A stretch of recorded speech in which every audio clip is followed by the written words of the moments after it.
Hola, bueno, bienvenidos a nuestro último capítulo, ¿no?, de la asignatura de redes eléctricas 1. En este capítulo vamos a considerar este tema, los circuitos de segundo orden. Y vamos a organizarlo en los siguientes puntos. Inicialmente los circuitos básicos, posteriormente la ecuación general que modela un circuito de segundo orden, los circuitos sin fuente de alimentación, es decir, circuitos que dependen exclusivamente de su energía inicial expresada a través de las condiciones iniciales, y finalmente los circuitos que sí poseen este tipo de excitación, ¿no? Tienen como entrada la fuente de alimentación. Entonces, este tipo de circuitos se van a modelar mediante una ecuación diferencial de segundo orden. Estos circuitos de segundo orden, ellos tienen dos elementos que almacenan energía. Entonces, pudiéramos tener dos capacitores, dos inductores, o un capacitor y un inductor. Entonces, siempre que tengamos dos elementos que almacenan energía, tendremos entonces un circuito de segundo orden. Pero los circuitos básicos que aparecen son el RLC serie y el RLC paralelo. Estos son dos circuitos básicos de segundo orden. Y en cualquier circuito de segundo orden, una hipótesis es que inicialmente puede haber energía almacenada tanto en el capacitor como en el inductor. Entonces, bueno, vamos a analizar este primer circuito básico, ¿no? El RLC serie, que tiene una fuente de alimentación aquí de voltaje. Entonces, vamos a tratar de describirlo en términos de la variable corriente, ¿eh? Porque hallando la corriente podemos determinar entonces cualquier otra variable eléctrica en este circuito. Entonces, aplicamos ley de Kirchhoff de voltaje. Entonces, la suma algebraica de todos estos voltajes debe ser nula. Aquí el voltaje en el resistor por ley de Ohm es R por I. El voltaje en el inductor se obtiene de esta manera, la inductancia por la derivada de la corriente que atraviesa el inductor, que es I de T. Y finalmente el voltaje en el condensador corresponde a todo esto, ¿no? Es la integral aquí de la corriente más el voltaje inicial que tenemos en los terminales aquí del capacitor. Entonces, si nosotros derivamos esta ecuación, ¿okay?, derivamos esta ecuación y dividimos entre L, vamos a obtener esta ecuación diferencial, que es una ecuación diferencial de segundo orden, fíjense.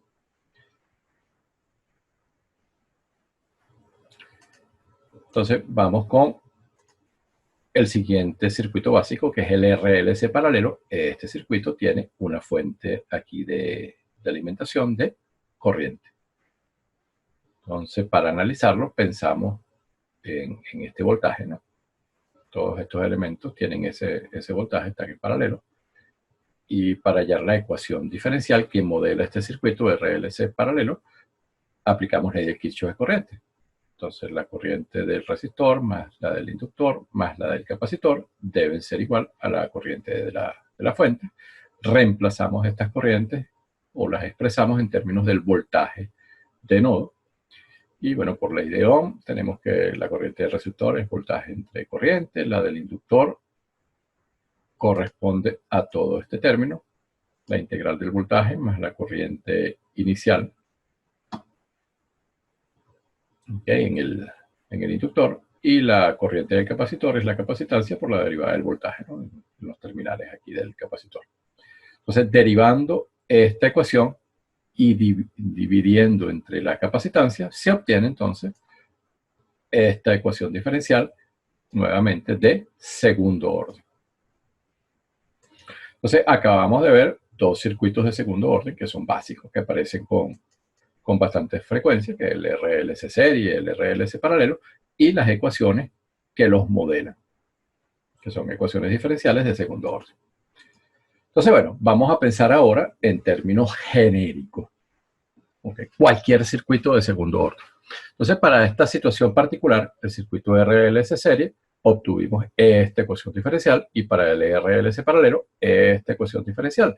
Entonces nosotros vemos que el formato general de esta ecuación diferencial es esta, ¿no? Tenemos nuestra variable de salida, que en este caso fue voltaje, y en este otro corriente.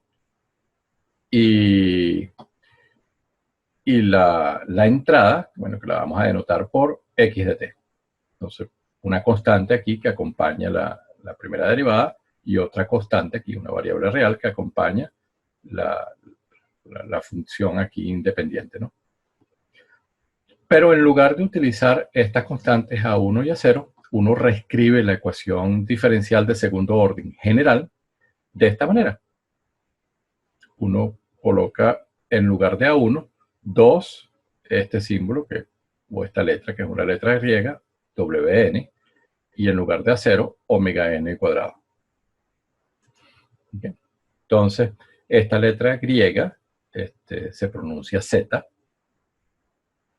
y corresponde al coeficiente de amortiguación, y Wn es lo que se conoce como la frecuencia natural de oscilación. Entonces, uno suele utilizar esta escritura porque estas variables escritas de esta manera tienen significado físico.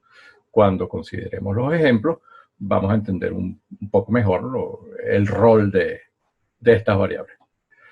Entonces, sea como sea, esta va a ser la ecuación diferencial de segundo orden que rige la dinámica, es decir, la evolución temporal de un circuito de segundo orden.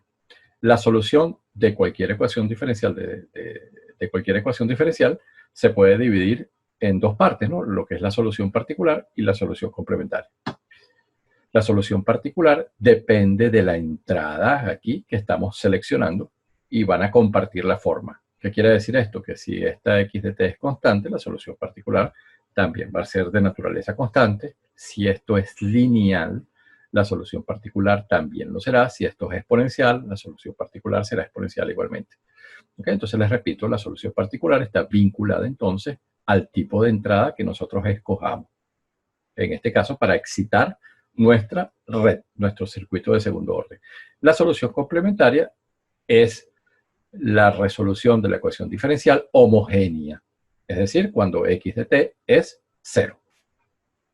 Entonces, bueno, vamos a desarrollar estas dos soluciones para esta situación particular de nuestra ecuación diferencial general que está modelando nuestro circuito de segundo orden. Entonces comenzamos con la solución particular. Entonces, como hemos ya comentado, nuestro análisis se va a confinar a este caso, al caso de redes de corriente directa, redes DC, donde la entrada x de t es constante. Entonces vamos a asociarle a la entrada esta letra, ¿no? A. En consecuencia, la solución particular también será constante. Entonces vamos a denotar esa solución constante como caso 1. Entonces, bueno, sustituimos nuestra solución particular en la ecuación diferencial general. Entonces, en lugar de y, colocamos yp. Pero como yp es constante, la derivada de una constante es nula. Entonces, la segunda derivada aquí de la solución particular, que es constante, da 0. Aquí la primera derivada de la solución particular, que es constante, va a dar 0. Aquí sí tenemos omega n al cuadrado por y sub p, que estamos asumiendo que tiene esta forma cada uno. Y bueno, de esta parte aquí podemos despejar caso 1, que es lo único que sobrevive. O sea que caso 1 es la constante A entre la frecuencia natural al cuadrado.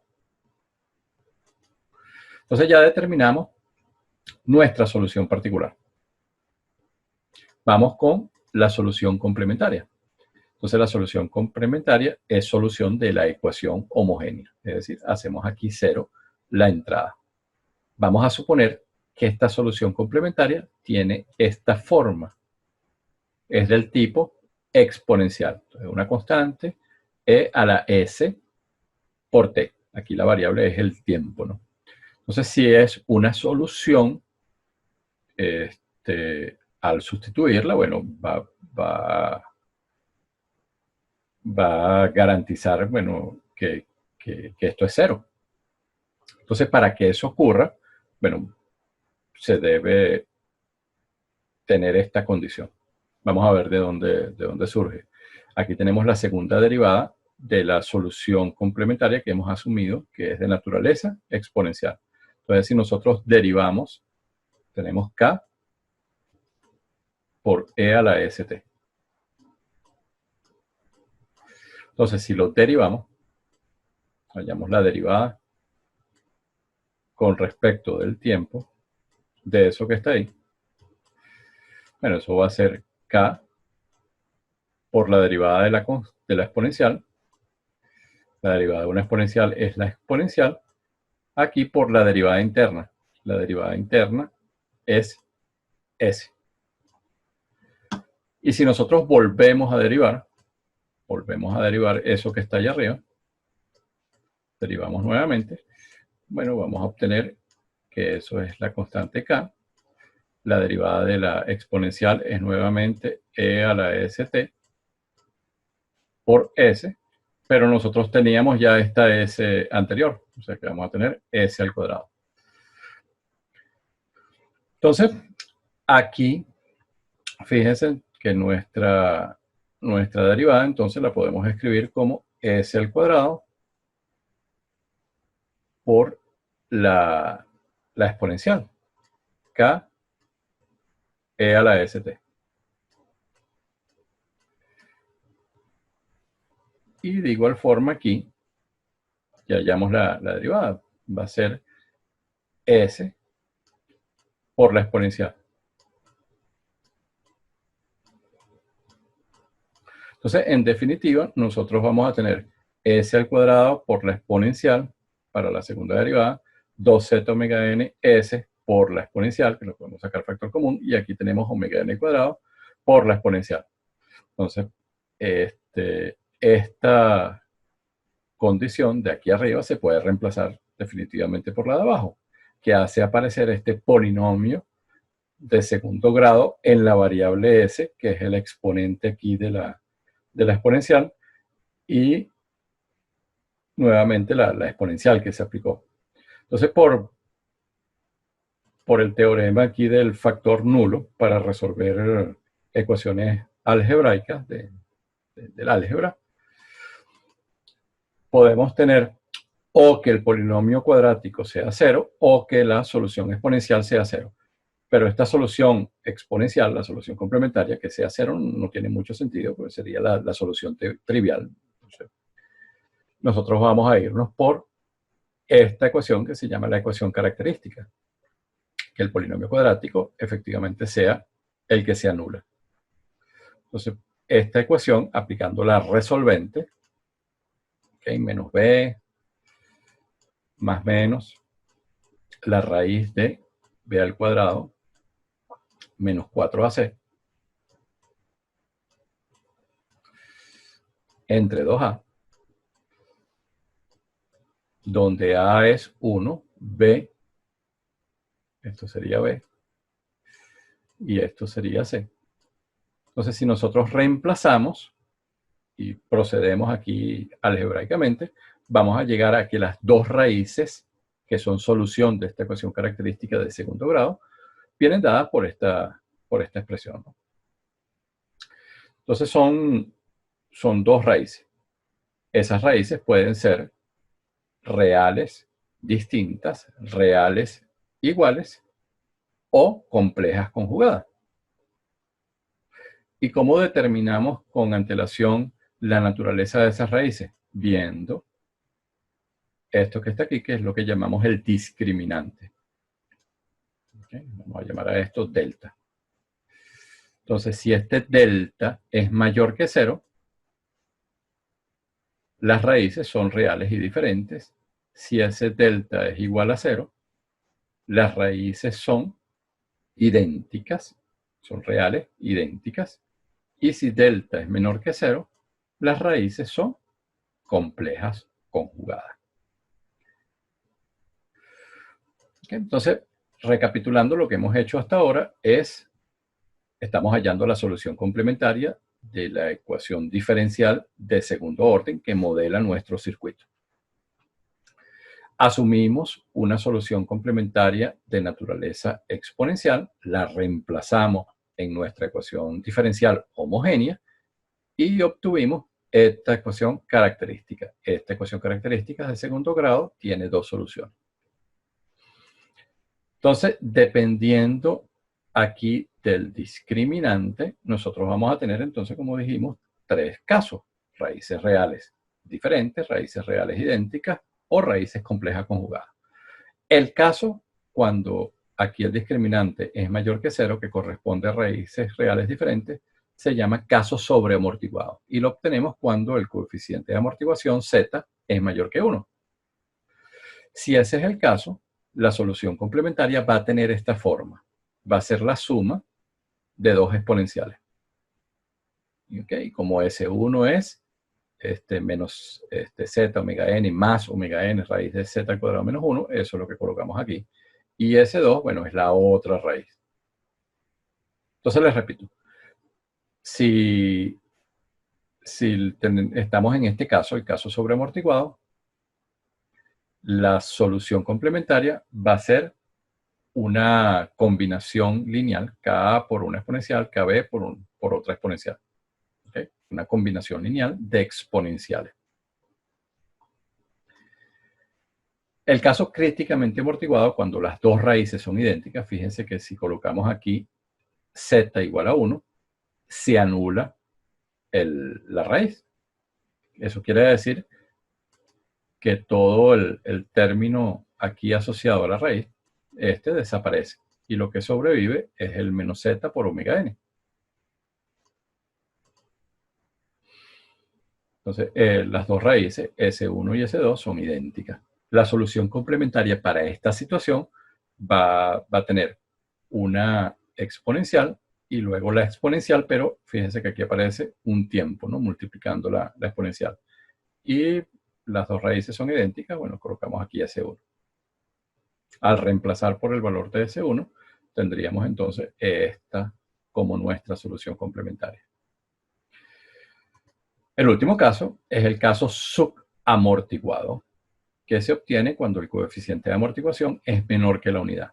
Entonces, cuando el coeficiente de amortiguación es menor que la unidad, esta parte, raíz de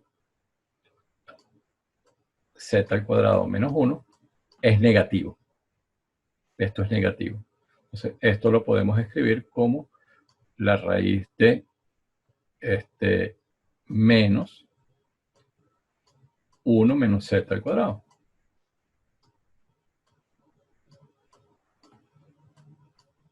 Entonces, esto va a ser raíz de menos 1 por raíz de 1 menos z al cuadrado. Y la raíz de menos 1 es la cantidad imaginaria, ¿no? Que es j.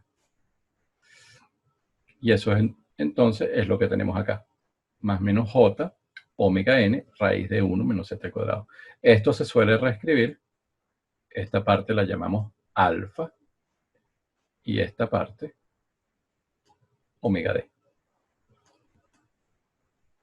Entonces la solución complementaria, cuando se tiene esta situación, el caso subamortiguado, se puede escribir de esta manera.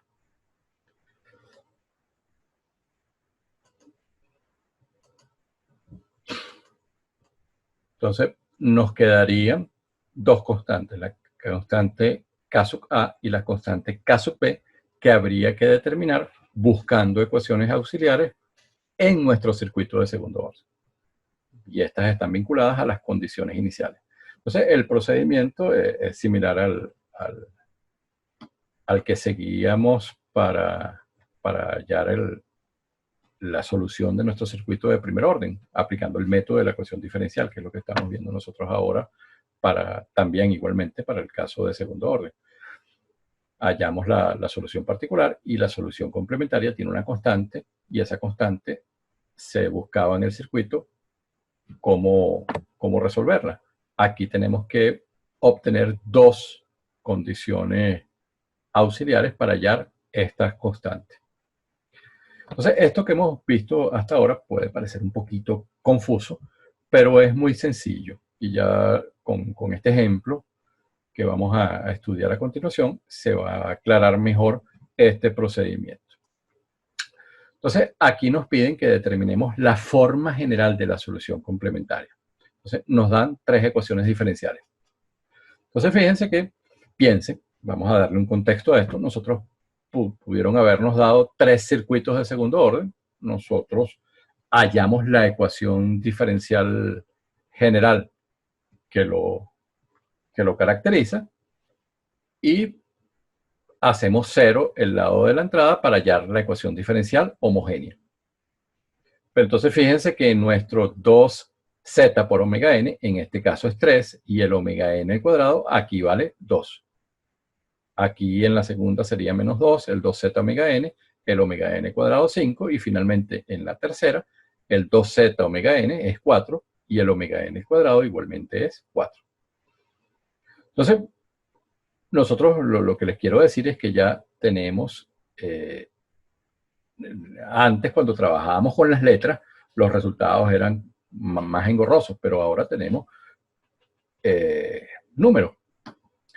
Entonces, en cada caso debemos hallar la ecuación característica, y esa ecuación característica se determina por simple inspección.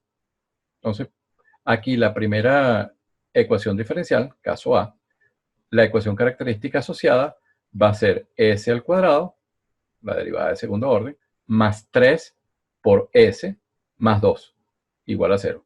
Hallamos las soluciones, las raíces características, y son S1 igual menos 2 y S2 igual menos 1. Entonces, identificamos que este es el caso sobreamortiguado. Es decir, que el coeficiente de amortiguación, si uno lo calcula, va a ser mayor que 1. La solución complementaria para este caso es la suma de estas dos exponenciales.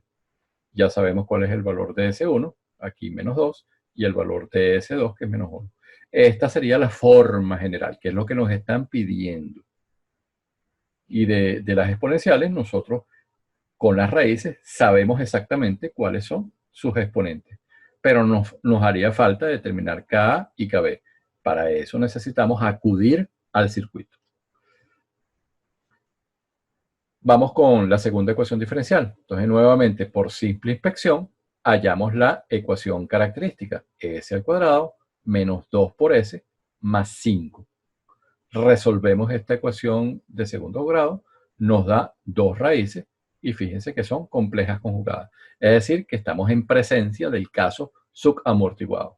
Si nosotros calculamos el coeficiente de amortiguación, va a ser menor que la unidad.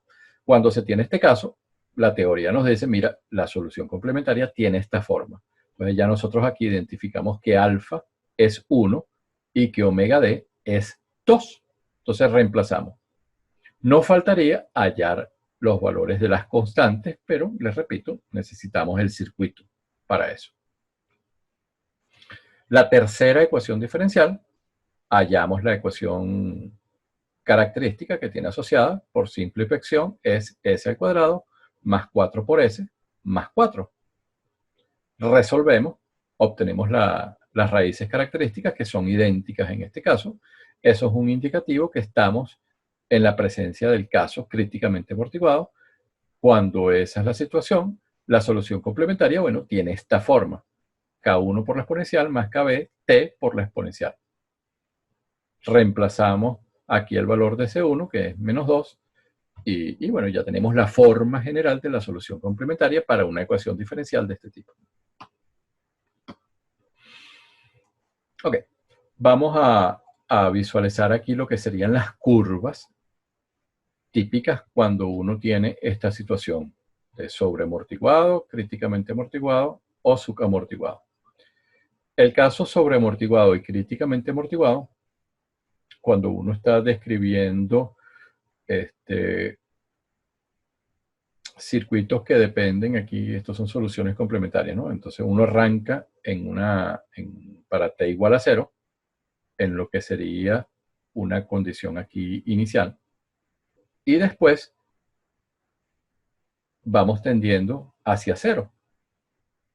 Si los exponentes aquí de las exponenciales son negativos, ¿no? Y ese es el caso para circuitos pasivos, ¿no? Redes como las que estamos considerando, que tienen inductores y tienen capacitores, ¿no?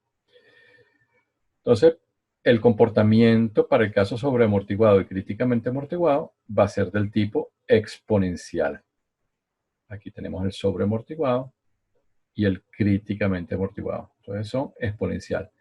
Y el críticamente amortiguado es más rápido que el sobreamortiguado. El subamortiguado presenta oscilaciones antes de converger hacia cero. Entonces, las formas de las respuestas, eh, dependiendo de los casos, son de esta manera, ¿no? Exponenciales para el sobreamortiguado y el críticamente amortiguado, y oscilatorias antes de alcanzar el valor de estabilización, el valor de estado estacionario.